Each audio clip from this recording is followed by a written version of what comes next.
Bismillahirrahmanirrahim. Pemirsa yang saya muliakan, Assalamualaikum warahmatullahi wabarakatuh. Alhamdulillahirabbil alamin, wassalatu wassalamu ala sayyidil mursalin abil qasimil mustafa Muhammad wa ala alihi thayyibin at-tahirin wa ashabihi al-mayamin. Allah Subhanahu wa taala di dalam surat An-Nahl ayat 89 berfirman, A'udzubillahi minasyaitonirrajim. Wa yawma nab'atsu fi kulli ummatin syahidan 'alaihim min anfusihim wa ji'na bika syahidan 'ala haula. Yang terjemahannya, dan ingatlah akan hari ketika kami bangkitkan pada tiap-tiap umat seorang saksi atas mereka dari mereka sendiri, dan kami datangkan kamu Muhammad sallallahu alaihi wa alihi menjadi saksi atas mereka. Shadaqallahul aliyyul azim. Sebelum kami sampaikan mengenai penafsiran tentang ayat tersebut, kiranya perlu kami sampaikan bahwasanya Allah Subhanahu wa taala menciptakan seluruh makhluk, kemudian Dia memberikan hidayah kepada mereka, dan hidayahnya terkadang berupa undang-undang terkait dengan kehidupan alami mereka demi kelangsungan hidup mereka dan untuk memenuhi kebutuhan-kebutuhan alami mereka. Dan hidayahnya juga terkadang berupa syariat atau ajarannya yang berkaitan dengan keyakinan serta pengamalannya bagi seluruh umat manusia pada khususnya, demi mencapai tujuan dari penciptaan mereka, yaitu agar mereka mencapai kesempurnaan dengan menyembah Allah Subhanahu wa taala. Dalam hidayah yang kedua ini yang disebut dengan hidayah tasyri'iyah, Allah Subhanahu wa taala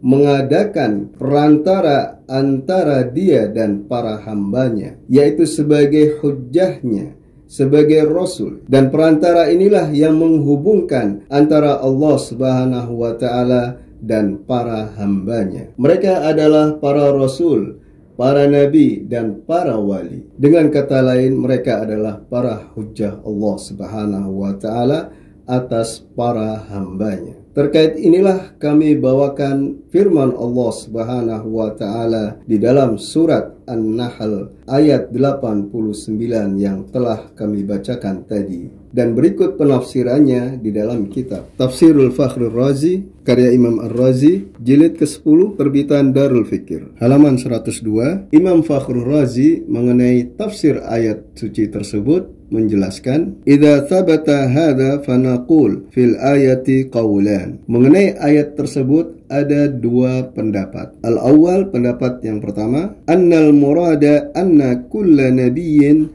syahidun ala ummatihi. Maksudnya bahwa setiap nabi sebagai saksi bagi umatnya. Wasani, pendapat yang kedua, anna kulla jam'in wa qarnin yahsulu fid dunya fala budda wa an yahsula fihim wahidun yakunu syahidan alaihim. Setiap kelompok dan setiap zaman yang ada di dunia, pastilah ada di tengah mereka seorang yang menjadi saksi atas mereka. Amma syahidu ala alladhina kanu fi asri Rasulillah sallallahu alaihi wa alihi fahuwar rasul. Adapun saksi di masa Rasulullah sallallahu alaihi wa alihi adalah beliau sendiri. Bidalilin qauluhu ta'ala wa kadzalika ja'alnakum ummatan wasatan litakunu syuhada'a 'alan nasi wa yakuna ar-rasulu 'alaikum syahida. Di dalam surat Al-Baqarah ayat 143 yang artinya, dan demikian kami telah menjadikan kamu umat yang adil dan pilihan agar kamu menjadi saksi atas perbuatan manusia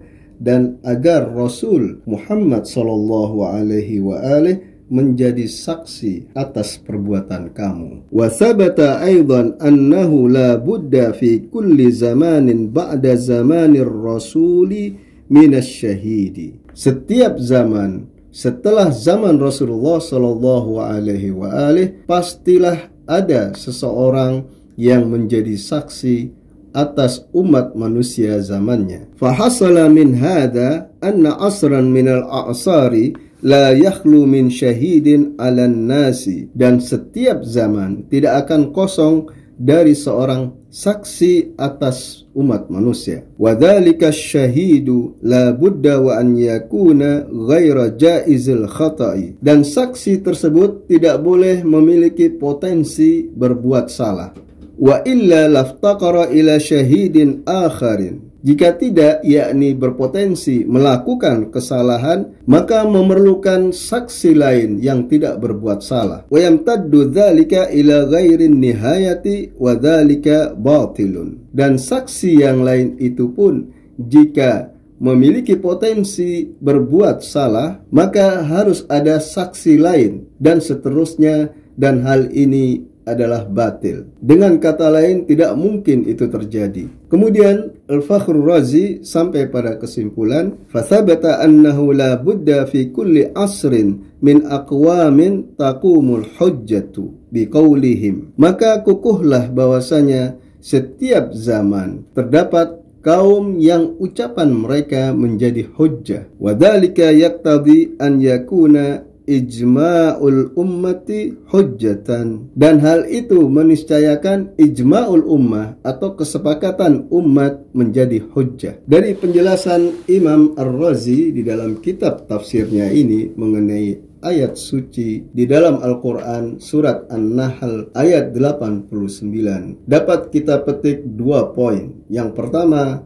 bahwasanya setiap zaman dan setiap kaum tidak pernah kosong dari seorang saksi, dan dia serta ucapannya adalah hujjah. Dan poin kedua, hujjah Allah yang menjadi saksi atas umat di zamannya adalah seorang yang tidak melakukan kesalahan dan tidak memiliki potensi untuk berbuat salah. Dengan kata lain, dia adalah seorang yang maksum. Mengenai hujjah Allah yang senantiasa hadir di setiap zaman dan di tengah setiap kaum, juga disinggung oleh Ibnu Taimiyah di dalam kitabnya Majmu'atul Fatawa karya Ibnu Taimiyah jilid ke-13 terbitan Darul Hadis Kairo halaman 65.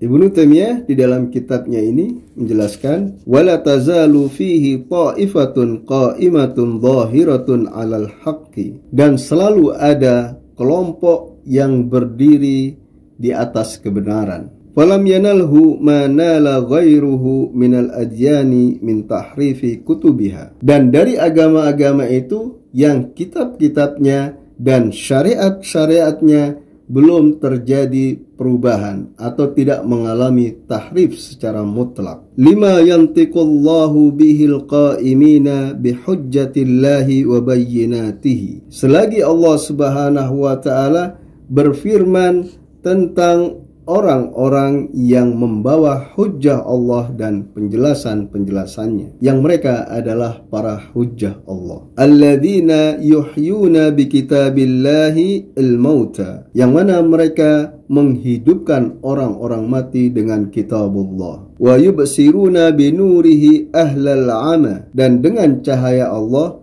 mereka membuat orang yang buta menjadi melihat. Fa innal arda lan takhlu min qa'imin lillahi bihujjatin. Inilah poin yang ingin kami sampaikan, bahwasanya bumi tidak akan pernah kosong dari seorang yang membawa hujjah bagi Allah Subhanahu wa ta'ala. Likaila tabtulu hujajullahi wa bayyinatihi, agar hujjah-hujjah Allah dan penjelasan-penjelasannya tidak menjadi batal atau tidak menjadi sia-sia. Dari penjelasan ini dapat kita simpulkan bahwasanya di muka bumi ini dan di sepanjang kehidupan umat manusia, setiap zamannya selalu hadir hujjah Allah Subhanahu wa ta'ala yang membawa penjelasan-penjelasannya kepada umat manusia. Ia sebagai saksi atas perbuatan dan ia tidak mungkin melakukan kesalahan. Dengan kata lain,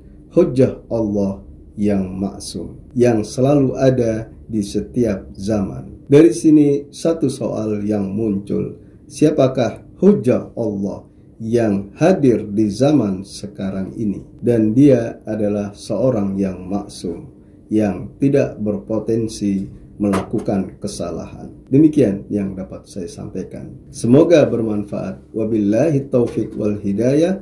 Wassallallahu ala Muhammad wa ali Muhammad. Wassalamualaikum warahmatullahi wabarakatuh.